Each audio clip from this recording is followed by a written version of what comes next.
Hello everyone, welcome to my channel. चलिए start करते हैं आज का टॉपिक।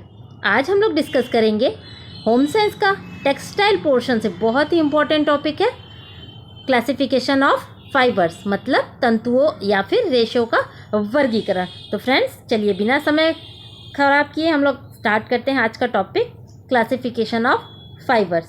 तो चलिए देखिए, 3 मार्च 1960 को वस्त्र तंतु उत्पाद पहचान अधिनियम बनाया गया है। पहला ही लाइन इंपॉर्टेंट है, 3 मार्च 1960 को वस्त्र तंतु उत्पाद पहचान अधिनियम को बनाया गया है। ठीक है, इसके अनुसार सभी वस्त्र के लेबलों पर 5%, देखिए कितना, 5% से अधिक मात्रा वाले तंतुओं का नाम तथा प्रकार का उल्लेख होना आवश्यक है। 5% का मतलब जैसे कि कॉटन का हम लोग कोई कपड़ा लेते हैं तो कॉटन तो रहता ही है, उसके अलावा और उसमें कौन से तंतु मिक्स है, अगर उनका परसेंटेज 5 से ज़्यादा हो तो उस तंतु का नाम जो है उसके लेबल पे लिखा जाता है, और अगर उससे कम है तो ऐसा कोई ज़रूरी नहीं है। तो आई होप आप लोगों को समझ में आ गया होगा। तो नीचे देखते हैं क्लासिफिकेशन, तंतुओं का वर्गीकरण। तो तंतु देखिए, बेसिकली तंतु कितने प्रकार के होते हैं? 2 प्रकार के होते हैं। कौन कौन से? एक तो प्राकृतिक तंतु, दूसरे हैं मानव निर्मित। प्राकृतिक तंतु या फिर नेचुरल, मानव निर्मित या मैनमेड। ठीक है, नेक्स्ट है, आगे बढ़ते हैं। तो प्राकृतिक तंतुओं को देखिए कितने भागों में बांटा गया है।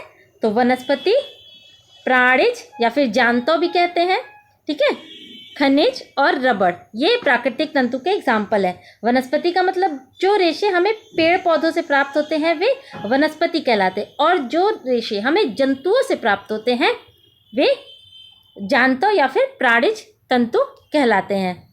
आगे बढ़ते हैं।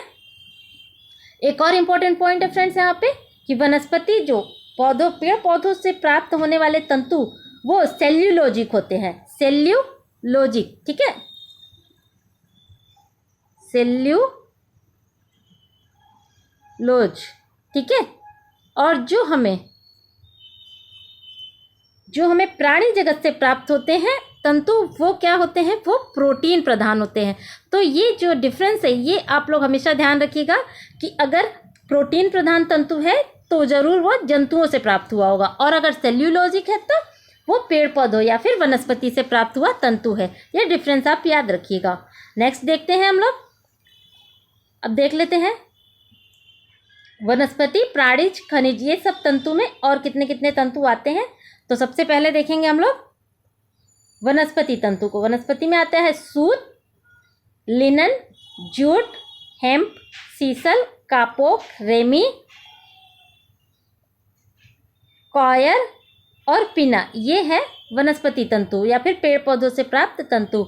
दूसरा है, आइए देखते हैं प्राणिज तंतु में कौन सा है। तो ऊन और रेशम, ये प्राणिज तंतु है। खनिज तंतु भी होते हैं। खनिज तंतु है एस्बेस्टॉस। फिर इसके बाद है रबड़ तंतु, जो कि हमें रबड़ के वृक्ष से मिलते हैं। ये हो गया प्राकृतिक तंतुओं का वर्गीकरण। अब हम लोग बढ़ते हैं मानव निर्मित तंतुओं के वर्गीकरण पे। तो मानव निर्मित तंतुओं कितने भाग में डिवाइड है? तो ये देखिए 3 भाग में डिवाइड है। देखिए कौन कौन से? सेल्यूलोज, संश्लेषित और पॉलीमर। ठीक है, सेल्यूलोज देखिए अभी हम लोगों ने पढ़ा कि जो पेड़ पौधों से प्राप्त होते हैं वो सेल्यूलोजिक होते हैं, लेकिन उसी में परिवर्तन करके मानव अपने अकॉर्डिंग जो वस्त्र तैयार किया करता है तो सेल्यूलोजिक वस्त्र कहलाते हैं। इनमें से कौन कौन से मुख्य हैं? देखिए पहला है नाइट्रोसेल्यूलोज रेयॉन, विस्कॉस रेयॉन और कुप्रामोनियम रेयॉन। ये तीनों सेल्यूलोजिक रेयॉन है। ठीक है, रेयॉन को कृत्रिम सिल्क यानी कृत्रिम रेशम, मानव द्वारा बनाया गया रेशम भी कहा जाता है, इसीलिए ये सेल्यूलोजिक है।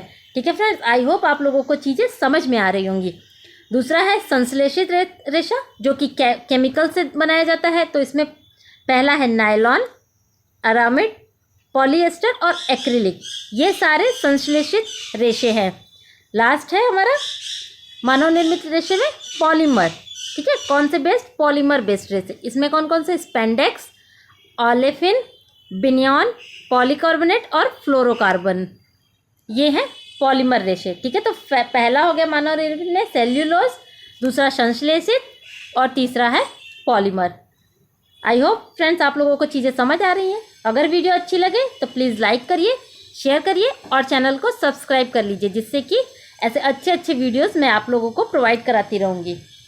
नेक्स्ट हम लोग देख लेते हैं, एक इम्पॉर्टेंट पॉइंट है, देखिए केसीन और कर्णविकारा, ये प्रोटीन तंतु है। देखिए केसीन और कर्णविकारा प्रोटीन तंतु है, बट ये मानव निर्मित तंतु की श्रेणी में आते हैं। ये पॉइंट आप लोग ध्यान रखिएगा केसीन और कर्णविकारा के बारे में, क्योंकि अपवाद वाले क्वेश्चंस जो हैं हमेशा ही बन जाते हैं और एग्ज़ाम में पूछ लिए जाते हैं और हम सब कंफ्यूज हो जाते हैं कि ये क्या है।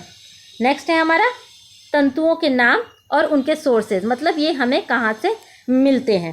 तो देखिए पहला है सूत। सूत हमें मिलता है कपास का गुच्छा, ये सेल्यूलोजिक रेशा है। सूत हमें मिलता है कपास के गुच्छे से।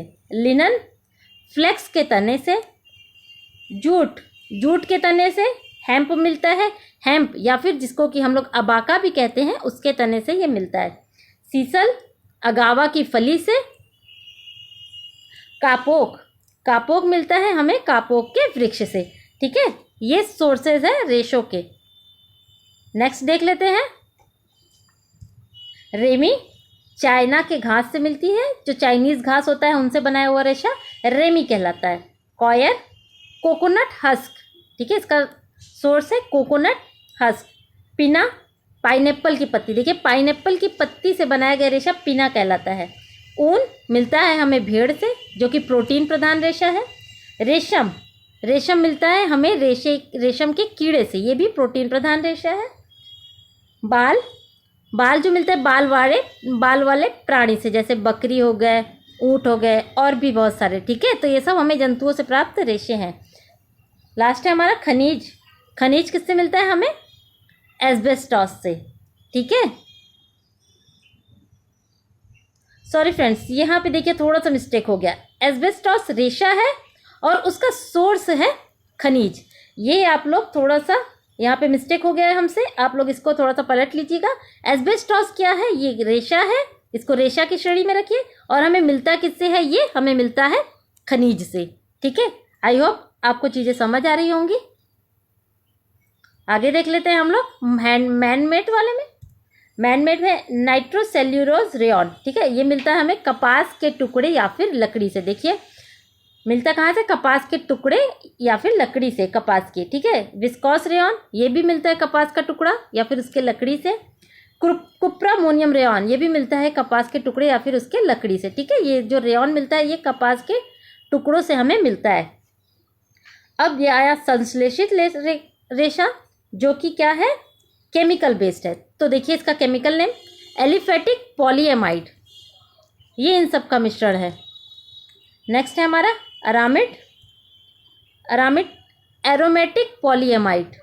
नाम थोड़े से टफ है, आप लोग थोड़ा ध्यान दीजिएगा। पॉलिएस्टर देखिए, मेन याद करिए, पॉलिएस्टर का देख लीजिए, डाइहाइड्रिक अल्कोहल और टेराफेटिलिक, ठीक है, एसिड, ये पॉलिएस्टर का है। एक्रिलिक का देखिए, एक्रिलोनिट्रिल कितना रहता है? 85%। स्पेंडेक्स पॉलीयूरेथीन, ठीक है, ये भी कितना रहता है? 5% ऑफ 85%, और बाकी 15% जो है वो दूसरे रेशे रहते हैं इसमें। आगे देख लेते हैं, विनाइल क्लोराइड से बनता है। Polycarbonate carbonic acid. Alginate calcium alginate से। फ्लोरोकार्बन टेट्राफ्लोरोइथाइलिन। ठीक है, नेक्स्ट हमारा देखते हैं सिरेमिक जो रेशा है एल्यूमिना और सिलिका का बना हुआ है सिरेमिक रेशा। ग्रेफाइट बनता है कार्बन से। ठीक है फ्रेंड्स, यहाँ पे हमारा खत्म हुआ। अब हम लोग बढ़ते हैं, देखिए वनस्पति तंतु। जो वनस्पति तंतु हम लोगों ने अभी डिस्कस किया है, ये भी 2 पार्ट में डिवाइड है।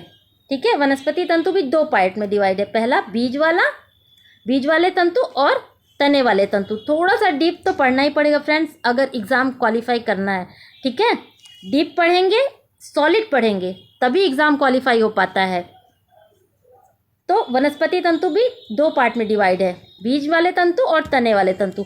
बीजों से प्राप्त होने वाला तंतु देखिए कपास है, जो कि कपास, जिससे कपास के बीज या फिर कपास का कोया, बीज को हम लोग कोया भी कहते हैं, ठीक है, ध्यान रखिएगा, कभी कभी कोया भी पूछ लेता है। और कापोक, कापोक के बीज से देखिए रेशे निकलते हैं। और तने वाले तंतु में आएगा लिनन, ठीक है, जो कि फ्लैक्स के तने से मिलता है, जूट और हेम्प, ये सारे तने वाले तंतु हैं। आगे आने वाली वीडियो में फ्रेंड्स इन सब का मैं डिटेल वीडियो भी प्रोवाइड कराऊंगी। इसके लिए आप लोग चैनल को सब्सक्राइब करिए और मेरे साथ जुड़े रहिए। तो मिलते हैं अपने नेक्स्ट वीडियो में, तब तक के लिए थैंक यू।